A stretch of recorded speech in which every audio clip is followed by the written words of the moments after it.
You know, it kind of comes back to the classic discussion about should journalists be objective, and how do we separate our own feelings from the stories that we're covering. And I always say that it's futile to pretend that we are robots and that we don't feel things when we cover all of these stories.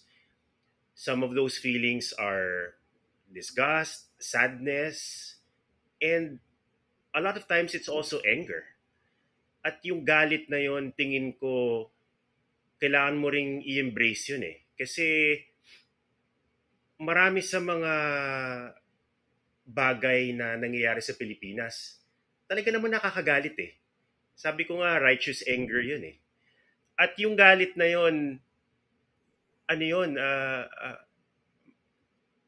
tama yun, tama lang yun para sa akin.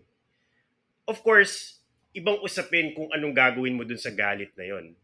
I think it's always important for people to be a master of their emotions, not to deny it, embrace it, but also control it so that your actions are productive in a way, and also so you don't lose control over yourself, which is a problem in and of itself.